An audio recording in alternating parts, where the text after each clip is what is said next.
comics, and welcome to Subjective Thoughts. And our comic for today is Batman Gotham by Gaslight, The Kryptonian Age, Issue 1 by DC. Now, there is fighting, killing, and a bit of blood in this one, so if you are in any way squeamish, you have been warned. Also, spoilers. Alright, here's the team.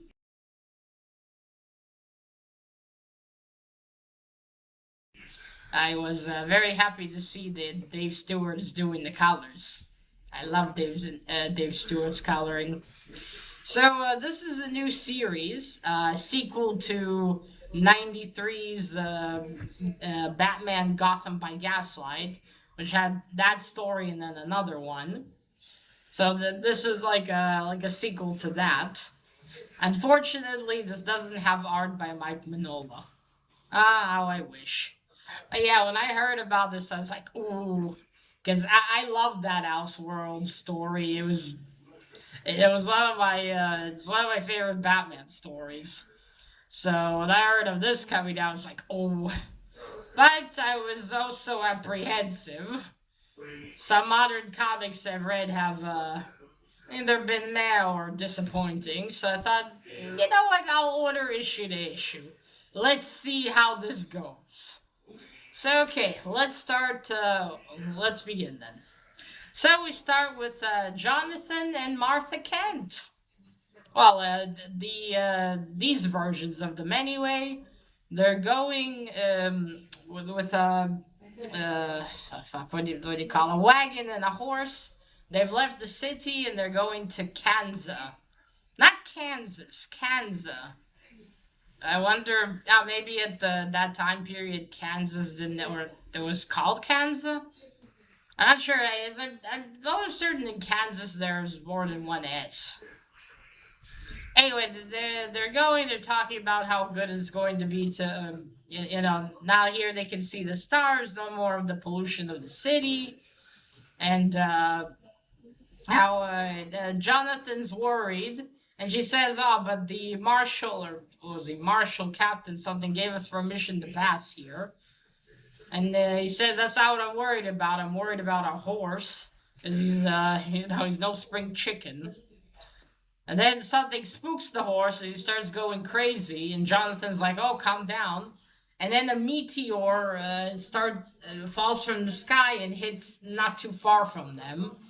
It's obviously a big boom, and the whole wagon's wrecked. And I think pretty sure the horse is dead. Jonathan's like calling, "Martha, Martha, where are you?" And she said, "Jonathan, you must come see this." And some sort of a capsule is embedded in the ground, and it lights up in green. They both look at it, and then from afar we see the fire, the explosion, and there are some Indians standing there observing. And that's it for that. So obviously Superman. Although I wonder how the Indians are gonna relate to it, and also is there gonna be aliens this time as well? Ooh. All right, we move. Oh, and this is by the way, the year was 1860. It says in the beginning, and there's also a poem or something read along as this happens. Okay, we then move on to 33 years later. It is 1993, 1893. We see elegantly dressed Victorian woman leave her house. She goes up to her carriage with her, lady driver. I wonder if there are any lady drivers back then in the Victorian era. I imagine probably very few, if at all. Yes, she goes. She says, "Okay, take the back streets.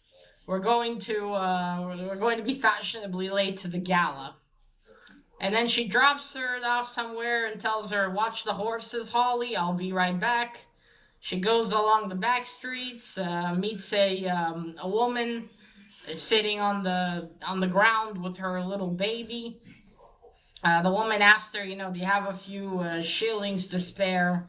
And Selena gives her like way more money and some silver coins. And the woman's all thankful, and I don't deserve this. And Selena gives her a card and tells her, she asks her before, do you know how to read? And the woman says, yes, and I know how to do math as well. She asked her the money for her child at least, and she said, "Okay, go to this place. Tell them Miss Kyle sent you. Anyway, just go to them. They'll give you a job, and they'll take care of both of you." Then she moves on deeper into the back streets, and there are, I imagine, these are hookers. They're standing in front of a fire or warming themselves. So it's well, I've already guessed just as soon as I saw how she's dressed, but it's Selena Kyle. So she talks to these women, asks them how is business going. Have you heard from the Batman? And they said they haven't seen him in a while. And one of them says, "Oh, if we're lucky, maybe someone put a stake through his heart." And Selena says, "If he even has one, okay." And she tells them, "Keep me posted." And one of them tells her, to be careful, Selena. She says, "Always." Then she arrives at a gala, the gala for the Kryptonian age. It's gonna be they're gonna open the like museum, and they're gonna show all these artifacts that have been gathered in one place now. Selena's first denied entry, but then she said, "I have an invitation."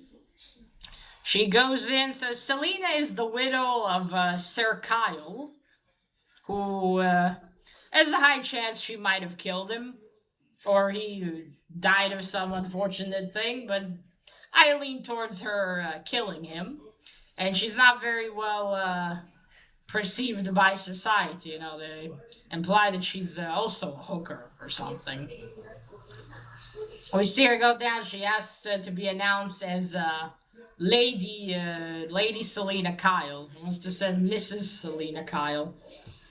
Well, she goes. There's this a man and wife there. The wife tells him, you have to make sure that she leaves. We can't have her here. She has a conversation with them. They're about to go to dinner, and then Selena puts on the waterworks. Thinking, "Oh, it was too early for me to come back to society," and just being over emotional on purpose. And then the host, I think he leads her to his office and says, "Please, Miss Kyle, take as long as you need." Blah blah blah. She's alone. She opens the window of his office, lets Holly in. She's gonna now go, and Holly is supposed to take her place. So she takes off her dress, and Holly changes into her clothes, and Selena under has, a shirt, a waist, not a vest, trousers. She puts on these metal claws on her shoes to help her climb, and a mask, of course. And she tells Holly, "All right, you go, I'll be there." Holly complains why she gets to do the fun stuff. Selena goes, and she tells Holly, they're sophisticated there. We're on to the dinner. Bruce Wayne's fiancee, Julie, and I believe she was in the old stories. Though I remember her being blonde, not a brunette. I could be misremembering. So her fiance couldn't join them, so he asked her to do the speech. She makes a speech about, human progress and how they don't need to forget about, sorry, that's my dog barking. They not need to, to be blinded by their pride. There's always been discoveries and such. And and the Wayne Foundation is going to, open these exhibits and shit. And you see Holly there and stuffing her face. Okay, what I find funny is I get that Selena's wearing, that widow's outfit. No one's gonna notice that her face is different and then she's blonde. I mean, I get rich people being snobby and shit, but are they really that stupid they wouldn't notice the difference? Has no one ever directly looked at her face? Or did she just never arrive to this particular dinner, to this particular place with these people? It just looked so funny. 'Cause also, Holly has no fucking clue how to act like a high lady. That, okay, whatever. So as she's giving the speech, we see Selena jump and climb, and she gets to where the exhibit is. She cuts with her claws that she has on her costume. She cuts on her hands. She cuts the way through the window, goes in, steals this like Kryptonian age ring. It's all like green and shiny. I suppose it's supposed to be some emerald ring, maybe. She grabs it, she climbs up. She says the good thing about this town is that no one ever looks up. But then behind her, you see Batsy. He probably planned something. To that point, I was really happy because they're starting to think, wait, where's Batman? You know, I thought I was gonna get some Batman. This is gonna be just about this. So Selena moves on. She goes into the docks where she meets these two buffoons who she had to deal with. She gets them this ring. They pay her in diamonds, and they're worried. You know, where is she? And she's just her against all the two buffoons and some more henchmen. But she gives them the ring. She puts it in one of the buffoon's pockets. So that's it. She says, you know, I'd hate to stop. You know, how about I part with two diamonds and you tell me who your employer is? And like the main guy, the leader, he tells her, look, you're already pushing it, lady. I'm just the middleman, and he doesn't get to finish that. An arrow is shot through his neck. It's an ambush. The ones that hired them came there to kill them, so no one will know about this transaction. Selena jumps away. All the men are killed.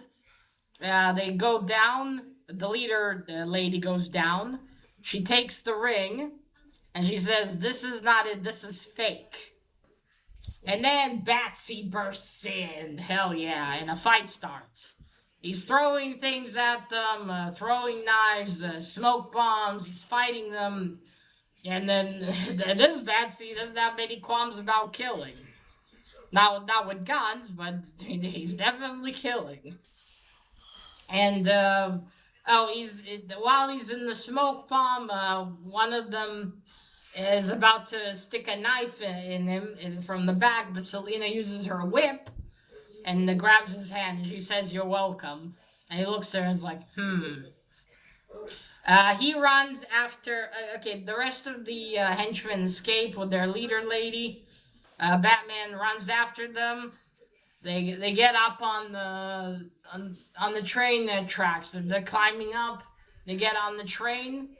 And he said, we've been fooled, but we must focus on our mission. We need to get that ring." I'll tell you how it's called in a moment.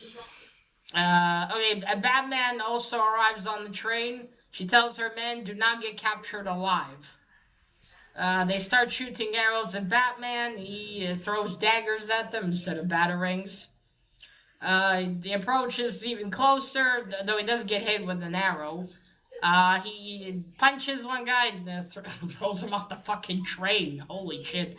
And mind you, this train is high. As high as the tracks are, well, even then he would be badly hurt, but he's definitely fucking dead. The approach is closer, but then he falls. He's on the roof of the train. Then the woman approaches him, and it's Talia al Ghul, as I've also suspected. So she tells him. 1 second. Okay. Whatever your unspoken quest may be, you may not stand against the League of Shadows and live. And she says she'll give him a merciful death. Okay. Let me see, what was the ring called? Okay. The Ring of John Lee. Or Lai. That's what they're looking for. And then she looks at him all menacingly with her swords, and that's where the first issue ends. Okay, first the cover. I really love this cover. Finally, a cover with some action. You see Gotham in the background in the Victorian era, industrial and shit, and you see Batsy like jumping across. I really love this. The green also works here very well. Well, obviously, the Kryptonian age. At least there's a scene happening. I already like that. Okay, let me show you some art. So the art style is good. I like it. I like the faces. Of course, I like the colors there, but Dave Stewart. So there you see, there's Ma and Pa Kent, or Mother and Father Kent, I suppose, in this one. There's the horsey. I can't show you more than this though, because it's a new comic. There they are. I see the horse get spooked. There's that meteor. And boom. What an explosion. Hooey. Look at that. Awesome. Yeah, good art style. I like it. Okay. Now, this is a pretty good first issue. I was expecting though to see Batsy from the start, but I guess we get a hint of Superman's first arrival. Then we get a bit of the Gotham life. It is pretty cool though that we have Selina as well. And here she she's also disliked because she's using, because she has her, her husband's fortune. She's using it to help disadvantaged women. Because they lose reputation and they can't get jobs, or a way to support themselves. So she's also disliked for that. And she runs this whole thing kind of like in the Batman Year One story, where she's a hooker, but here it's a little different. And I mean, on this one she's not a hooker. I mean, yeah, I suppose that was pretty cool. We also get to see Talia al Ghul. I wonder how many other characters we'll see. I wish there was more Batman though, like to open up the issue and see how Batman's life has progressed, because he wasn't doing the Batman thing for very long in the first two stories that were of Gotham by Gaslight. And he kind of retired in those stories after he met Julie and they were going to get married.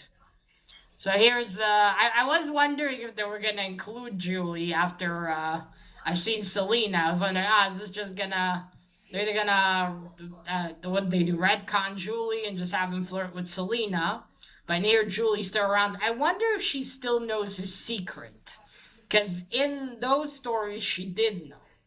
She knew that he was Batman. So interesting. And if he now continues, does that mean there's a strain on their relationship? Hmm. Kind of, no, this issue obviously hard to tell. But yeah, this has been interesting. And I will definitely pick up the second issue. I hope as it progresses, it'll be good. I do wonder what the end game of the story is gonna be, though. And since is the plot gonna be, we get to the end and we meet Superman, and now there's gonna be the Superman's gonna appear, and how they're gonna play that into the Victorian era. Now, someone like Batman, although still extreme for the people there, would make sense. He's seen as a sort of a vampire or something, but the way he operates would make some sense. But how would you explain Superman? And was he in this one, is he also an alien, or is it somehow else? Because he was still sending a pod to Earth. So yeah, that remains to be seen. But it's a good start. See how it continues. Even though it is Batman, it is a concept I like. Yeah, I'm gonna be apprehensive. and go issue by issue. I hope it'll be a good one and it's not gonna suck. I mean, the overall story. But that is left to be seen. Alright, folks, so let me know if you picked up Batman Gotham by Gaslight, Kryptonian Age, and what did you think about it? And that is it. Remember, collect what you're passionate about and share it on YouTube. Bye!